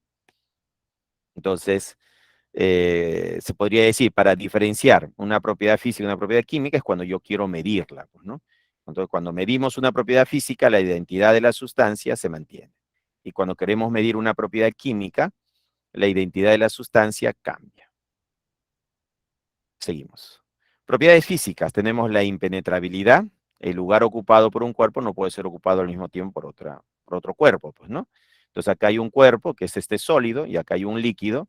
Se coloca el cuerpo acá, ¿y qué es lo que hace? Que el nivel del agua aumenta. ¿Por qué? Porque el lugar ocupado por este sólido no puede ser ocupado al mismo tiempo por el líquido. Entonces, hay un desplazamiento del volumen. Y esto nos sirve para medir volumen de un sólido desconocido, pues, ¿no? Un sólido cuya forma es muy variable, pues, ¿no? Otra propiedad particular es el color. Propiedad particular es la ductilidad, ¿no? Esto es la ductilidad, es la característica o la propiedad de los metales de formar hilos o alambres. Propiedades intensivas y extensivas. ¿Qué significa intensivo y extensivo? Una propiedad física puede ser extensiva, ¿no? Si depende de la masa, ¿no? Cuando hay dependencia de la masa, diremos que es extensiva. Y si no hay dependencia de la masa, es intensiva, o sea, no depende de la masa. Extensivas son la masa, el peso, el volumen, la longitud, el área, la inercia. Intensivas son el punto de ebullición, la densidad, la conductividad, la viscosidad. Entonces ellos van a ser propiedades intensivas. Entonces acá tenemos dos tipos de propiedades, ¿no? Las extensivas, que sí dependen de la masa, y las intensivas, que no dependen de la masa. Y acá siempre hay dudas, me preguntan, ¿no? Me dice, profesor, ¿cómo es eso? Así, mira. Vamos a poner acá. Vamos a poner acá que, por ejemplo, el peso, vamos a poner que el peso, W, es igual a la masa por la gravedad. A mayor masa, a mayor peso. A menor masa, menor peso. Entonces podemos decir que el peso depende de la masa. Si la masa aumenta, el peso aumenta. Si la masa disminuye, el peso disminuye. Entonces, propiedad extensiva. Propiedad intensiva, que no depende de la masa. Por ejemplo, la densidad. Entonces, yo tengo la densidad, que es la masa sobre el volumen. Entonces, yo puedo tener un volumen, una masa de agua, ¿no? Una masa M de agua, cuya densidad vale 1, ¿no? O puedo tener una masa grande de agua, ¿no? Una masa prima, vamos a llamarlo así, pero su densidad sigue siendo 1. Entonces, puedo tener poca masa o mucha masa de agua y la densidad del agua sigue siendo 1. Es una propiedad intensiva, no depende de la masa, ¿ya? Pero algunos me dicen, no, profesor, pero la masa, acá está la masa. Ah, ya, mira. La masa es extensivo y el volumen es extensivo. Si tú tienes dos magnitudes que se dividen y ellas son extensivas, entonces un extensivo dividido entre otro extensivo, como resultado tienes un intensivo. Entonces la densidad es intensiva, ¿ya? La densidad es extensiva. Y ahí tenemos propiedades intensivas. Seguimos. Propiedades extensivas que dependen de la masa. Por ejemplo, el volumen, la fuerza, la masa y el peso. Propiedades intensivas que no dependen de la masa. Ejemplo, la temperatura de ebullición. Tú puedes poner en la tetera, pues, una taza de agua y va a hervir a 100 grados Celsius, pues, ¿no? O puedes llenar la tetera, ¿no? Con una jarra de agua, lo llenas, y el agua va a hervir a 100 grados Celsius. No depende de la masa. Eso es una propiedad intensiva. La conductividad térmica también es una propiedad intensiva. La dureza. La dureza es la resistencia a ser rayado, ¿no? Hay sustancias que son duras y hay sustancias que son blandas. Para medir la dureza yo pongo en contacto dos cuerpos y los froto. Y el que se raya es el blando y el que no se raya es el duro, ¿no? Así se determina experimentalmente. Propiedades químicas. Por ejemplo, yo prendo un palito de fósforo o prendo una vela y hay reacción química. La acidez, la basicidad, propiedad química, pues, ¿no? La acidez reacciona con bases, ¿no? Va a haber una reacción química del ácido con la base. La basicidad, reacción con ácido, ¿no? Reacción con el agua, ¿no? Acá hay un ejemplo de sodio más agua, ¿no? El sodio reacciona con el agua, hay una reacción de desplazamiento, se libera hidrógeno molecular y el sistema queda como una solución básica o alcalina. Y tiene esta coloración porque le han agregado unas gotitas de un indicador llamado fenoltaleína.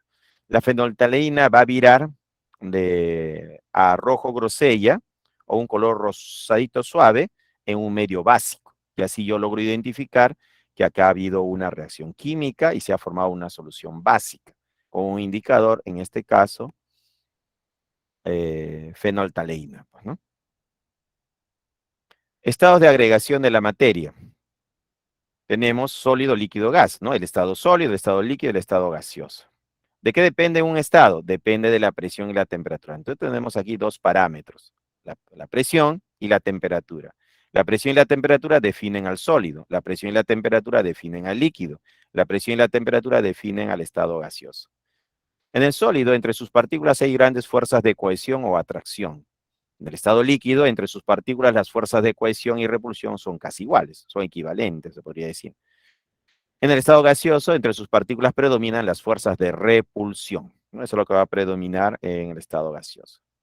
Cambios de estado físico. Un estado físico depende del grado de movimiento de sus partículas. Por lo tanto, depende de factores externos como la temperatura y la presión, pues, ¿no? El sólido se vuelve líquido, se llama fusión. De líquido a sólido se llama solidificación.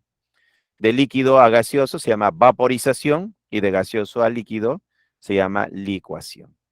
Ahora, puedo pasar de sólido a gaseoso, a eso se va a llamar sublimación. O puedo pasar de gaseoso a sólido y a eso se llama sublimación inversa. O también llamado deposición o compensación. Obviamente, para pasar de sólido a líquido debe calentarse, pues, ¿no? Entonces el sólido debe ganar energía para pasar al líquido. Y si el líquido quiere pasar a formar vapor, o el comportamiento de un gas, entonces debe calentarse, ¿no? Es como poner agua en la tetera y hay que prender la cocina. Si no prende la cocina, no se va a formar el vapor, no. Tienes que calentarlo, ¿no? Darle energía al líquido. Si le das energía, las partículas, las moléculas del líquido van a ganar energía suficiente para formar el vapor y tener el comportamiento de un gas, ¿ya? Así es. Seguimos. Tenemos acá un primer ejercicio, mira, dice. Esta es práctica, pues, ¿no? Dice, complete el siguiente texto. En la actualidad se observan muchos cambios en la naturaleza, entre ellos la de los nevados en lugares de Yungay. Esto aumenta el caudal de los ríos como parte del calentamiento global y también la de las nubes. Incrementa la precipitación de las lluvias en otros lugares del país. A ver, ¿qué marcarías? A ver, vamos a ver. Ah, no he puesto el chat, de razón que no los veo. Voy a poner el chat, jóvenes, ¿ya? A ver, vamos a poner el chat.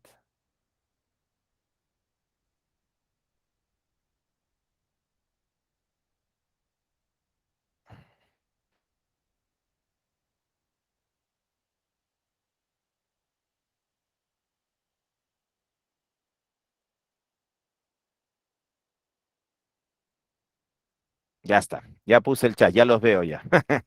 Me pueden responder a través del chat. ¿Qué marcarías en el ejercicio número 1? ¿Qué marcarías? ¿Qué marcarías? A ver. Damaris, María, Ariana, Hildor. ¿Qué marcarían en el ejercicio 1? Escribe por el chat. Yo estoy mirando, ahora sí estoy viendo el chat. Así un momento. No. ¿Sí? Ahí dice fusión y condensación y en la D dice fusión y licuación. Licuación Claro. y condensación no es igual. Ah, cuando hablamos de Ajá. condensación, vamos a decir, por ejemplo, ¿quiénes se condensan? Se condensa, por ejemplo, el agua. Porque el agua, tú abres la llave del grifo, del caño, y sale agua líquida, ¿no? Y esa agua líquida lo pones en la tetera para hervirla, ¿no? Y sale vapor. Y luego de ese vapor, si tú destapas la tetera, en la tapa de la tetera vas a ver gotitas de agua. ¿Qué ha pasado? Se ha condensado el agua en la tapa de la tetera. Entonces vamos a decir que el agua es un líquido que al calentarlo forma vapor y al tocar la tapa se condensa, hay condensación. Lo mismo pasa con el aceite. En las pollerías tienen el aceite a altas temperaturas, friendo las papitas, y el aceite forma vapor. Y en la campana, hay una campana grande que tienen estas freidoras, entonces comienza a condensarse en la campana el aceite y comienza a bajar una gotita de aceite. Entonces diremos que el aceite se condensa. Entonces vamos a usar el término condensación cuando hablamos, por ejemplo, de un aceite, ¿no? De un líquido como el agua, del alcohol, del etanol, del metanol, del benceno, del tetracloruro de carbono, que son líquidos. La gasolina es un líquido. Entonces, son líquidos que forman vapor, pero también se pueden condensar. Y utilizaremos el término licuación para casos como el oxígeno, que nosotros sabemos que es un gas, que está en el aire, ¿no? El aire es una mezcla de gases que tiene al gas nitrógeno y tiene al gas oxígeno. Y ese oxígeno, si lo paso de gas a líquido, lo voy a llamar licuación. Ya, licuación, para aquellos que son gases, como el oxígeno, el nitrógeno, el helio, ¿no? ¿Se entendió la diferencia entonces? Cuando utilizo el término licuación y cuando utilizo el término condensación. Sí, profesor, gracias. Muy bien, entonces nuestra respuesta acá sería, para este ejercicio número 1, sería, en la actualidad se observan muchos cambios en la naturaleza, entre ellos los nevados, pero los nevados están, con un nevado es un sólido que se vuelve líquido, pues, ¿no? Entonces se llama fusión. Esto aumenta el caudal de los ríos, porque pues, se vuelve agua líquida, pues, ¿no? Como parte del calentamiento global. Y también dice, de las nubes, condensación, ¿no? Incrementa la precipitación de las lluvias. Claro, pues, ¿no? El mar tiene agua y se está evaporando el agua del mar, y se forman las nubes, y estas nubes luego, al condensarse, forman las nubes, gotitas de aguas suspendidas en una masa de aire. Y luego, cuando la gotita se hace grande, ya comienza a llover, pues, ¿no? Precipita, cae, llueve, en otras palabras. Entonces, el término sería condensación. Entonces, fusión y condensación. La B sería la respuesta. ¿Ya? Seguimos. Profe, ¿Sí? ¿condensación es lo mismo que vaporización? No. Vaporización es cuando la tetera está hirviendo y hay esas teteras silbadoras que cuando hierve, silban.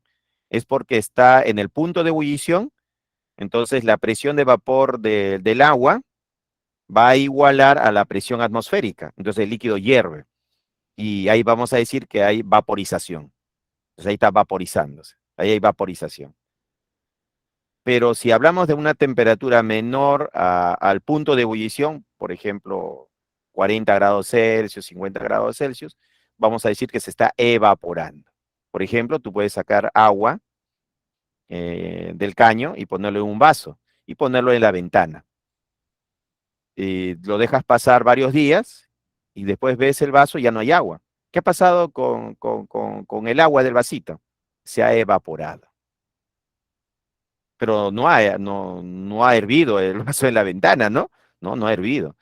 Sino a una temperatura menor al punto de ebullición, el agua se está evaporando. Y después de un tiempo ya no hay agua, el vaso queda seco, pues, ¿no? Debido a que ha habido una evaporación del agua. El otro sería que pongas el agua en la tetera, prendas la cocina y la tetera silbe. ¿Y qué significa eso? Que la presión de vapor del agua iguala a la presión atmosférica y el líquido hierve. En ese momento estás vaporizando agua. Se está vaporizando el agua. Entonces está pasando de líquido a vapor, ¿no? Está formándose un vapor. ¿Se entiende la idea? Sí, profe. ¿Y podría volver a explicar lo de condensación, por favor? Condensación es cuando ese vapor toca una superficie fría, como la tapa de la tetera o la tapa de una olla. Tú destapas y ves la tapa y ves gotitas. No sé si alguna vez has visto las gotitas en la tapa. Entonces ahí se ha condensado. Ya. Muchas Esa es gracias, la profe. condensación. ¿Se entendió ahora? ¿Sí?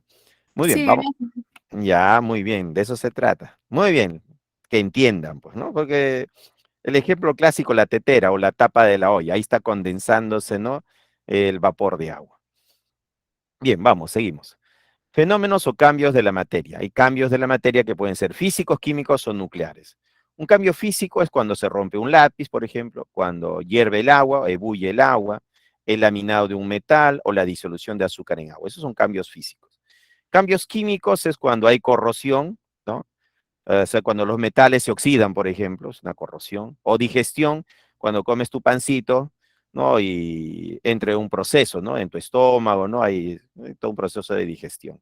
Combustión, cuando prendes, pues, una vela, prendes, la cocina, ¿no? Que funciona que se alimenta con gas, pues, ¿no? Entonces, con tu palito de fósforo lo prendes el gas, pues, ¿no? Combustión. Fotosíntesis, bueno, en las plantitas hay fotosíntesis y esos son cambios químicos. Cambios nucleares es cuando ocurre en el núcleo de un átomo. Puede haber transmutación del uranio en torio, por ejemplo. La fusión nuclear, ¿no? La fusión, es que siempre me preguntan esto de la fusión, ¿no? Profesor, ¿qué cosa es la fusión? El término fusión significa una reacción nuclear producida por la unión de dos núcleos atómicos ligeros, que da lugar a un núcleo más pesado con liberación de energía. Entonces, cuando dos núcleos ligeros se unen y forman un núcleo más pesado, eso es una fusión. Y fisión nuclear es cuando es una rotura, se rompe, ¿no? Rotura del núcleo de un átomo pesado, generalmente de uranio, mediante el bombardeo con neutrones, que produce una liberación de energía. Entonces eso va a ser fisión. Entonces debemos entender que fisión es cuando se rompe el núcleo de un átomo. Ya, esa es fisión. Y fusión es cuando dos núcleos ligeros se unen para formar un núcleo más pesado. ¿Ya? Muy bien, seguimos. Fenómenos físicos, acá tenemos romper un lápiz, la ebullición del agua y el laminado de un metal. Fenómenos químicos, no se quema, ahí también no, eso que es un libro, creo, el libro de química lo están quemando, jóvenes. Entonces ahí, ese es un fenómeno químico, una combustión durante la quema del papel. La corrosión del hierro, mira, hay esos tornillos que ya se oxidaron, ya tú quieres sacarlo, no se puede porque está oxidado, ¿no? O la digestión de los alimentos, ¿no? En tu estómago, ¿no? Tu pancito que has comido, ya en tu estómago hay todo un proceso, ¿no? Ese es un fenómeno químico. Fenómeno químico o cambio químico, pues, ¿no? Fenómenos o cambios nucleares. Tenemos acá la fisión nuclear, es cuando se rompe el núcleo. El uranio es golpeado por un neutrón. Y ese núcleo que es pesado, al golpearlo un neutrón, se rompe, se parte en dos, en teluro y circonio, más dos neutrones y la liberación de energía. En la fusión nuclear, los núcleos se unen. Por ejemplo, ahí tenemos al deuterio y al tritio, que van a formar helio, ¿no? Más neutrones y la liberación de gran cantidad de energía. Energía. Es todo aquello capaz de realizar trabajo, ¿no? Esa es la energía. Energía es igual al trabajo. Unidades de energía tenemos en el sistema internacional, un joules es igual a un newton por metro. Ergios es igual a gramos por centímetro cuadrado sobre segundo al cuadrado. Un joules es igual a 10 a la séptima ergios, ¿no? Y una caloría que es equivalente a 4,18 joules. Así es. Seguimos. Cantidad de calor Q es la energía calor que se libera o absorbe en las reacciones químicas o en los cambios físicos. Q, el calor es igual a la masa por el calor específico por la variación de temperatura. ¿Sí? ¿Hay duda? Disculpe, ¿podría poner el diapositivo un segundo, la anterior, por favor? Gracias. Jóvenes, todo esto queda grabado. Lo pueden ver después. Bien, continuamos. La cantidad de calor Q es la energía, calor, que se libera o absorbe en las reacciones químicas o en los cambios físicos, ¿no? Tenemos el calor que va a ser igual, ¿no? El calor que va a ser igual a M, que es la masa, ¿no? La masa. CE, que es el calor específico, y el triangulito T, que es la variación de temperatura, ¿no? Y vemos acá que es la temperatura 2 menos la temperatura 1. Ahora, si tú multiplicas la masa por el calor específico, tienes C mayúscula. ¿Y qué cosa es C mayúscula? Es la capacidad calorífica. Entonces, la capacidad calorífica viene a ser la masa por el calor específico. Entonces, hay que estudiar, hay que memorizar esta fórmula. Ya lo vamos a usar en los problemas. Acá tenemos un ejercicio, mira, dice, el calor es una transferencia de energía que se lleva a cabo como consecuencia de las diferentes temperaturas que existen entre los cuerpos analizados. Cuando 100 gramos de aluminio se sumerge en agua caliente, la temperatura del metal antes del evento es 20 grados Celsius. Luego de la transferencia de calor, su temperatura se eleva a 22 grados Celsius. Determine la cantidad de calor ganado expresada en unidades básicas del sistema internacional, ¿no? Entonces eso nos está pidiendo el problema. Entonces, ¿cómo resolvemos este problema? Primero los datos, pues, ¿no? ¿Qué tenemos de datos? La masa, que es 100 gramos. Tenemos la temperatura 20 y luego la temperatura final 22 grados Celsius. Y necesito el calor específico de dato. Todo es dato, jóvenes. Entonces, de frente decimos el calor, no ponemos por acá, el calor va a ser igual al calor específico por masa por variación de temperatura. Reemplazamos. ¿El calor a qué va a ser igual? El calor va a ser igual al calor específico, según dato es 0,22, ¿no? Por la masa, que son 100 gramos, y por la variación de la temperatura, que es 22 menos 20, ¿no? Operamos todo esto y esto me va a salir que el calor va a ser igual, ¿no? A 44 calorías. Listo, ya lo tengo en calorías, pero profesor, me pide sistema internacional. Entonces, para sistema internacional, dice expresado en unidades básicas del sistema internacional. Entonces, para sistema internacional hay que llevarlo a joules, pues, ¿no? Entonces, el calor va a ser igual a 44 calorías, factor de conversión. Se coloca en el denominador lo que quieres eliminar, calorías. Y se coloca en el numerador lo que quieres que aparezca. En este caso, joules. Ya, joules. Entonces yo me pregunto, ¿una caloría a qué es igual? Eso es igual a 4,18 joules. Caloría se cancela con caloría. Entonces el calor ¿a qué va a ser igual? A 44 por 4,18. Y eso me va a dar 183,92 joules. Así es. Ahora, acá esto está en notación científica. Significa que la comita decimal se va a ir hacia la izquierda. Se va hacia la izquierda 1, 2 espacios. Entonces el calor ¿a qué va a ser igual? A 1,8392 por 10 al cuadrado joules. ¿Pero qué cosa es joules? Joules es kilogramos por metro cuadrado sobre segundo al cuadrado. Y eso sería la respuesta. La respuesta está con aproximación, es 1,84, ¿no? Haciendo la aproximación 0,84 por 10 al cuadrado. La clave es la A. La A sería la respuesta.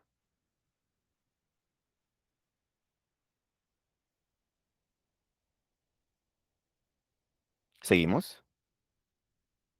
Equilibrio térmico. Dice, ocurre cuando dos o más sustancias con diferentes temperaturas se colocan juntos dentro de un recipiente aislado. Estos alcanzarán finalmente la misma temperatura. Esta es la temperatura de equilibrio o temperatura final. Y acá está, pues, ¿no? Tenemos la temperatura inicial, la temperatura final. Temperatura inicial, temperatura final. En un caso gana energía y en el otro caso pierde energía.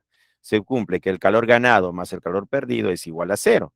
Entonces el calor ganado es igual a menos calor perdido. Bueno, este ya es un formalismo matemático, pues, ¿no? Tenemos acá un ejemplo, dice, se desea mezclar, ¿no? Se desea mezclar dos recipientes que contienen agua, una de ellas tiene una masa de 20 gramos a una temperatura de 50 grados Celsius y la otra con 10 gramos de masa a una temperatura de 20 grados Celsius. Determinar la temperatura final en grados Celsius de dicha mezcla. Entonces, ¿qué hacemos, jóvenes? ¿Qué hacemos? Sacamos los datos, tengo temperatura, temperatura, temperatura. Me dan el dato de la temperatura que es 50 grados Celsius, la temperatura de equilibrio, me dan 20 grados Celsius. Entonces el que está caliente se enfría, entonces acá va a estar el calor perdido. Y el que está frío se calienta, acá va a estar el calor ganado. Entonces acá lo que nos interesa es la variación de temperatura, que es la temperatura final menos la temperatura inicial. La variación de temperatura sería final, que es la de equilibrio, ¿no? Ahí finaliza. ¿Con qué parte? Con 50 grados Celsius. En el otro caso tenemos la variación de temperatura, temperatura final menos temperatura inicial. La variación de temperatura sería la final, que es la de equilibrio, menos la inicial, que es 20 grados Celsius. Listo, ya tenemos nuestro análisis. Ahora, ¿pero qué se cumple? Se cumple que el calor ganado es igual a menos el calor perdido, pues, ¿no? Entonces acá sería calor específico por masa por variación de temperatura igual a menos calor específico por masa por variación de temperatura. Como en ambos casos se trata de agua, el calor específico se va a cancelar. Te quedaría la masa. Acá tenemos 10 gramos, pues, ¿no? 10 gramos del calor ganado sería 10 gramos, o la variación de temperatura, que es la temperatura de equilibrio, menos 20 grados Celsius, igual a menos la otra masa, que son 20 gramos, pues, ¿no? La otra masita nos hablan, pues, que son 20 gramos, o la variación de temperatura, que es la temperatura de equilibrio, menos 50 grados Celsius. Operamos acá, nos quedará, ¿qué quedaría? Bueno, hay que hacer las simplificaciones, obviamente. Me quedaría temperatura de equilibrio menos 20 grados Celsius, que es igual, ¿no? En el otro lado, a menos 2 veces la temperatura de equilibrio más 100 grados Celsius. Y operando, ¿no? Hay que operar todo esto, me va a salir que la temperatura de equilibrio, ¿a qué va a ser igual?